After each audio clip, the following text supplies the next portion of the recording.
ये आकाशवाणी है। प्रस्तुत है कार्यक्रम सुर्खियों में। इसके अंतर्गत सुनिए केंद्रीय मंत्रिमंडल के फैसलों पर चर्चा। इसमें भाग ले रहे हैं राजनीतिक विश्लेषक अशोक टंडन और आकाशवाणी संवाददाता कमल कुमार प्रजापति। प्रधानमंत्री की अध्यक्षता में केंद्रीय मंत्रिमंडल ने रेलवे की लैंड पॉलिसी में किए जाने वाले बदलावों को मंजूरी दी, जिसका उद्देश्य है कि इस संशोधित लैंड पॉलिसी से पीएम गति शक्ति के अंतर्गत ढांचागत और बुनियादी विकास को आगे बढ़ाया जाए। इसमें हर साल भूमि के बाजार मूल्य के 1.5% की दर से 35 साल की अवधि तक कार्गो के लिए और कार्गो से जुड़ी हुई गतिविधियों के लिए रेलवे की लॉन्ग टर्म लीजिंग पॉलिसी का प्रावधान किया गया है। मिस्टर टंडन, हम आपसे समझना चाहेंगे कि जो ये संशोधित लैंड पॉलिसी होगी रेलवे की, ये किस तरह से बुनियादी ढांचे के विकास में एक बड़ा बदलाव लाने में मददगार होगी। रेलवे मंत्रालय का प्रस्ताव था कि रेलवे को और ज्यादा कार्गो आकर्षित करने में मदद मिलेगी। इस निर्णय से माल ढुलाई में रेलवे की हिस्सेदारी बढ़ेगी और उससे इस उद्योग की जो लॉजिस्टिक कास्ट भी कम होगी। तो पीएम गति शक्ति कार्यक्रम में ये सोची गई जन उपयोगिताओं के लिए जो मंजूरी को सरलीकरण किया गया है, जैसे कि आज जो निर्णय हुआ उसमें जो रेलवे की भूमि है उसको लंबे समय तक पट्टे पर देने की जो नीति है उसको मंजूरी मिली। यानी रेलवे अपनी जमीन को लॉन्ग लीज पर पट्टे पर देगी लोगों को, उससे उनको इनकम भी होगी और शायद कम से कम नहीं तो 1.25 लाख के करीब इसमें रोजगार भी पैदा होंगे। और अगले 5 सालों में 300 पीएम गति शक्ति कार्गो टर्मिनल का विकास किया जाएगा। ये सब इसलिए किया जा रहा है कि सबसे पहली बात, इस पर कोई अतिरिक्त खर्चा नहीं होगा। भूमि पट्टे पर देने की नीति को उदार बनाने से सभी हितधारकों, जिसको हम कहते हैं स्टेक होल्डर्स को, सेवा प्रदाताओं, ऑपरेटर्स के लिए ज्यादा कार्गो संबंधित सुविधाएं स्थापित करने में ये रास्ते खुलेंगे और रेलवे के लिए भी अतिरिक्त कार्गो यातायात एवं माल ढुलाई राजस्व पैदा करने की भागीदारी की लाभ होगी। तो ये संशोधन करने से जो रेलवे की भूमि है ये अब और अच्छी तरह से काम में आएगी। जैसे रेलवे ये नीति भूमि के प्रति वर्ष बाजार मूल्य के 1.5% की दर से 35 वर्ष तक की अवधि के लिए कार्गो से संबंधित गतिविधियों के लिए पट्टे पर दी जाएगी। अब कार्गो टर्मिनलों के लिए रेलवे भूमि का उपयोग कर रही मौजूदा संस्थाओं के पास कोई ट्रांसपेरेंट या कंपटीशन बोली प्रक्रिया के बाद नई नीति व्यवस्था अपने आप में एक विकल्प होगा। तो कुल मिलाकर ये सुविधाएं प्रदान की गई है। अगले 5 वर्ष में जैसे मैंने कहा 300 टर्मिनल बनेंगे और कुल मिलाकर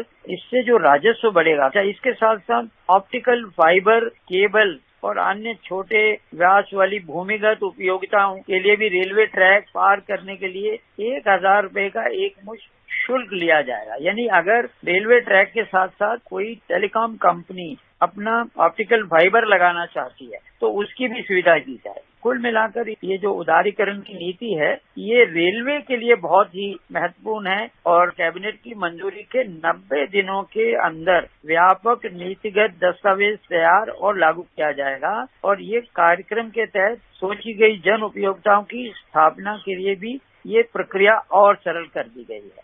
मिस्टर टंडन, हम सभी जानते हैं कि रेलवे की देश में बहुत भूमि है जिसका सदुपयोग किया जा सकता है सार्वजनिक ढांचे के विकास में, सार्वजनिक सुविधाओं की डिलीवरी में। और हम सभी जानते हैं, आपने भी जिक्र किया कि बहुत सारी बुनियादी सुविधाएं हैं, जैसे ऑप्टिकल फाइबर का आपने जिक्र किया, इसी तरह से गैस, बिजली, पाइपलाइन, पानी, सड़क, इन सभी के विकास में और साथ में जैसे कार्गो का विकास होगा तो उससे निवेश को बढ़ाने में इन दोनों स्तरों पर किस तरह से एक बहुत बड़ा बदलाव आगे आने वाले समय में देखने को मिल सकता है। मौजूदा नीति में ये केवल 5 साल तक की छोटी अवधि के लिए रेलवे भूमि के लाइसेंस की अनुमति होती थी। अब इस तरह से इतनी अल्पकालिक लाइसेंस अवधि मल्टी मॉडल कार्गो हब बनाने के लिए किसी भी प्रतिबद्ध निदेशक को आकर्षित नहीं कर रही थी। अब उसको 35 साल के लिए कर दिया जाएगा, क्योंकि रेल परिवहन का एक कुशल साधन है। इसके लिए रेल द्वारा ज्यादा माल ढुलाई करना आवश्यक है ताकि उद्योग की जो लॉजिस्टिक कास्ट भी कम हो, माल ढुलाई में रेल के सामान्य हिस्से, इस तरह से इसको जो लाभ मिलने वाला है रेलवे मंत्रालय को, और ये रेलवे मंत्रालय की मांग थी बहुत समय, जिसे आज कैबिनेट ने पूरा किया।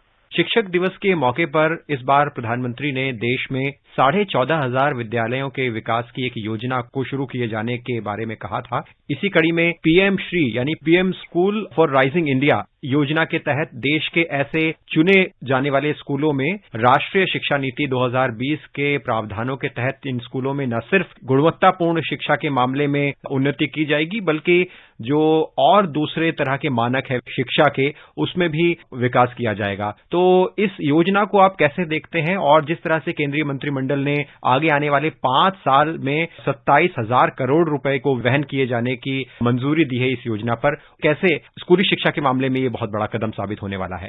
प्रधानमंत्री ने शिक्षक दिवस के अवसर पर इस योजना की घोषणा की थी। 14,500 स्कूलों को पीएम श्री स्कूल के रूप में विकसित और अपग्रेड किया जाएगा। इन स्कूलों में क्या ऐसा खास होगा, ये जानना बड़ा आवश्यक है, क्योंकि सरकार मौजूदा स्कूलों को डेवलप और अपग्रेड करके पीएम श्री बनाने जा रही है। तो ये जो पैसा दिया गया है, इसके अंतर्गत जो चीजें होंगी, उसमें सबसे पहली बात, ये आदर्श विद्यालय यानी मॉडल स्कूल होंगे, जो पूरी तरह से राष्ट्रीय शिक्षा नीति के अनुरूप होंगे, और ये स्कूल सारे देश में होंगे, सभी राज्यों में होंगे, और इससे स्कूलों को पूरी तरह से आधुनिक बनाया जाएगा। स्कूलों की बिल्डिंग को भी अपग्रेड किया जाएगा, और इसमें मॉडर्न इंफ्रास्ट्रक्चर के अनुरूप इन स्कूलों को ढाला जाएगा। इन स्कूलों में स्मार्ट क्लासरूम तो होंगे ही, साथ में कंप्यूटर लैब से लेकर लेबोरेटरी, लाइब्रेरी एवं अन्य जगहों पर भी लेटेस्ट टेक्नोलॉजी का उपयोग किया जाएगा। यानी राष्ट्रीय शिक्षा नीति के तहत प्ले स्कूल भी होंगे, 20 लाख स्टूडेंट पढ़ेंगे। इन स्कूलों के लिए कुल 60 मानक तैयार किए हैं, स्टैंडर्ड तैयार किए गए। देश के हर जिले में 2 ब्लॉक में पीएम श्री स्कूल खोले जाएंगे। ये स्कूल विद्या समीक्षा केंद्र से जोड़े जाएंगे। ये स्कूल शिक्षक, विद्यार्थी सबकी परफॉर्मेंस की भी ऑडिट करेंगे, समीक्षा करेंगे, और सबसे इम्पोर्टेंट बात, इन स्कूलों में पढ़ने, पढ़ाने, सीखने, सिखाने के लिए ज्यादा से ज्यादा एक्सपेरिमेंटल, इंफ्रास्ट्रक्चरल, ट्रांसफॉर्मेशनल और होलिस्टिक यानी ऑलराउंड डेवलपमेंट, इंटेग्रेटेड मेथड यानी इंडोर, आउटडोर हर तरह की एक्टिविटी भी इसमें अपनाई जाएगी। इन स्कूलों में discovery oriented, learning centric teaching method भी लागू होंगे। यानी इस तरीके से पढ़ाया जाएगा कि बच्चों में नई चीजें सीखने और खोज करने की क्षमता को विकसित किया जा सके, ना कि रटने, रटाने, खेल खेल में सीखने, और जिस तरह से जैसे अभी टीचिंग टेक्निक्स हैं उन सबसे हटकर होगा। एक बात और, सिर्फ पढ़ाई ही नहीं, खेल की सुविधाओं में भी ये स्कूल अव्वल बनाए जाएंगे। यहाँ हर लोकप्रिय स्पोर्ट्स खेलने, सीखने के मौके मिलेंगे बच्चों को। पीएम श्री स्कूल में आर्ट रूम भी होंगे, यानी बच्चों की पर्सनैलिटी में क्रिएटिविटी और आर्ट में भी बचपन से ही डेवलप किया जाएगा। इन स्कूलों को ग्रीन स्कूल के रूप में डेवलप किया जाएगा। इनके कैंपस इस तरह से तैयार होंगे जहाँ जल संरक्षण से लेकर कूड़े की रिसाइकलिंग, बिजली की बचत, इन सब का भी ध्यान रखा जाएगा। और इनका जो पाठ्यक्रम है ऐसा होगा जो बच्चों में ऑर्गेनिक लाइफस्टाइल को भी बढ़ावा देंगे।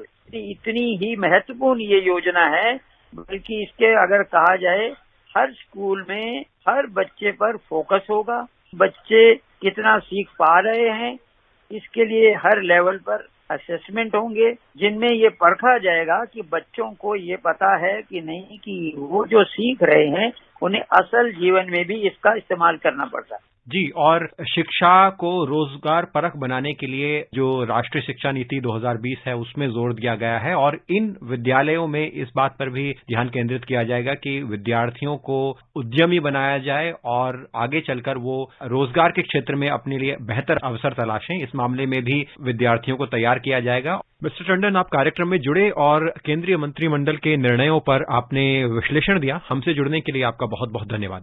धन्यवाद। अभी आप सुन रहे थे केंद्रीय मंत्रिमंडल के फैसलों पर चर्चा। इसमें भाग ले रहे थे राजनीतिक विश्लेषक अशोक टंडन और आकाशवाणी संवाददाता कमल कुमार प्रजापति। ये कार्यक्रम आकाशवाणी के समाचार सेवा प्रभाग द्वारा प्रस्तुत किया गया। इसे आप हमारे mobile app news on AIR और YouTube channel news on AIR official पर भी सुन सकते हैं।